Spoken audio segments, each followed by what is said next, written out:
I still have, I want the rewards to be a certain value, which is given here, okay? Right now it's 1%, but I also want to make unconstrained variables non-negative, okay? That means you have either zero weight or positive weights on them, but I also have to ensure that all the weights are less than one, or some of the weights are one, okay? Because if they're non-negative and some of the weights are one, by definition, everything is less than or equal to one. So I'm going to add one more constraint, and I'm going to say this cell, which is the sum of the weights, is exactly equal to one. Then I'm going to ask Excel to solve it.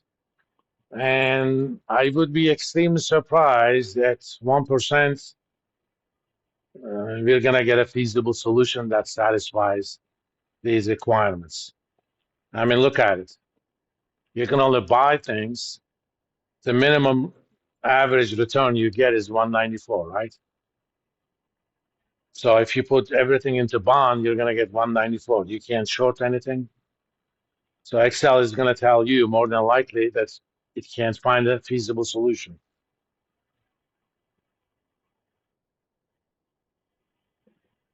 Not too surprising. And we're going to leave that. Oh, 0 is going to be unfeasible as well. So let's do 2.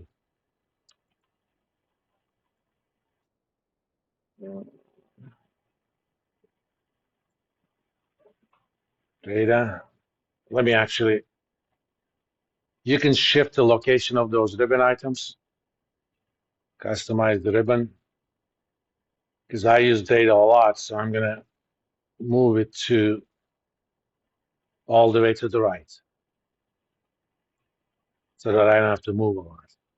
You know, I'm civilized. I don't work unless I have to. Data, solver. Now I changed my desired return to 2. Everything else the same. That's the nice thing about solver. You don't have to change stuff unless you have to. It actually did find the solution. Okay. So let's get that Risco portfolio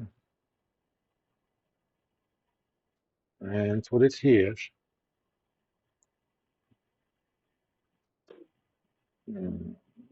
Not formats, just the values.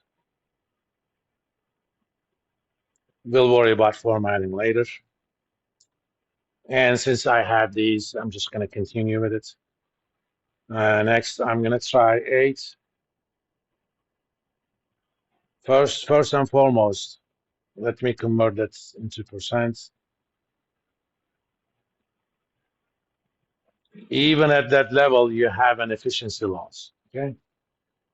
Yes, you still have a portfolio that yields 2% reward, but it is higher risk because you can't short anything. And that loss is going to be even more apparent when it comes to 8%. Data, solver, solve.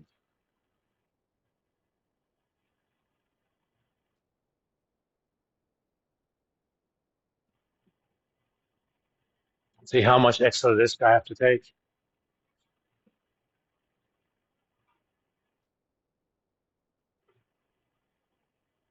Let's do 10 next.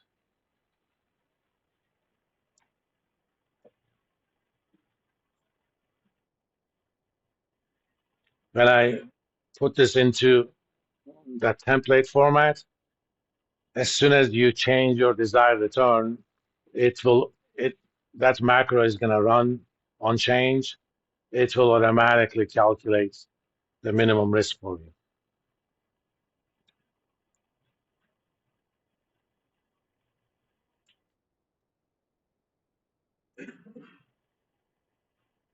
Same here, much bigger risk. And let's do finally 11. Because I'm going to put them in the same chart just to see visually what's going on.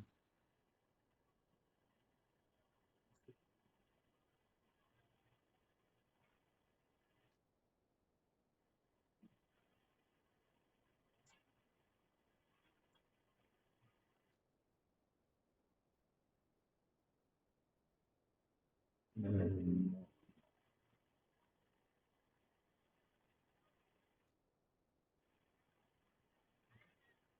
Okay, if you go to your charts, you want to add a second series, just click on the charts. This chart design thing automatically comes. Hit select data, add a new series, give it a name, uh,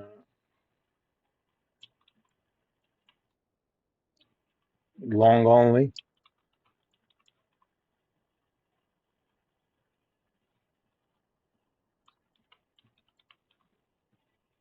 And what are your X values? Remember, X values are the risks, and they live not there. They live here. I sound like who's that painter on PBS? Bob something. And your Y values live here.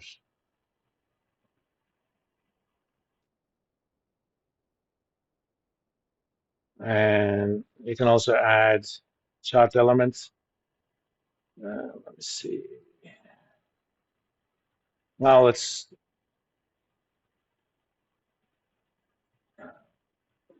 add that.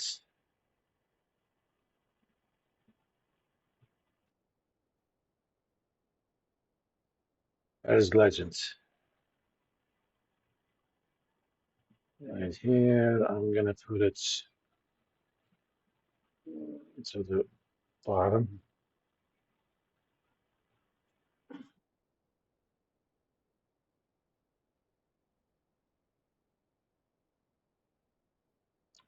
Risk, come on. Of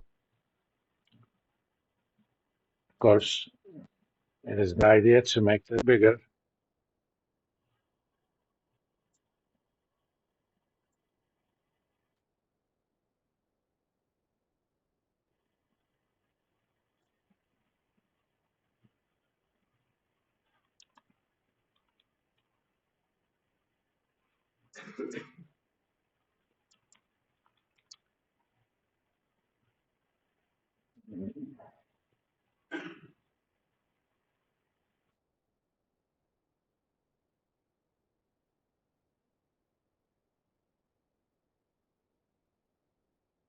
Same thing here.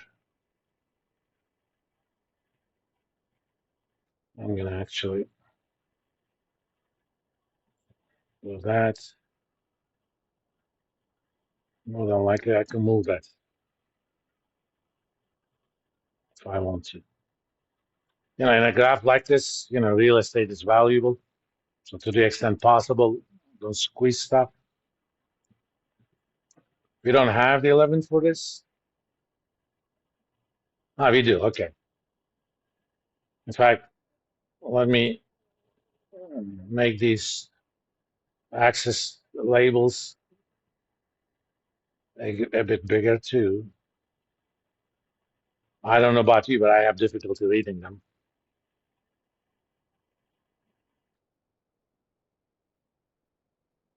Obviously, I don't necessarily need 2 digits for those. Uh,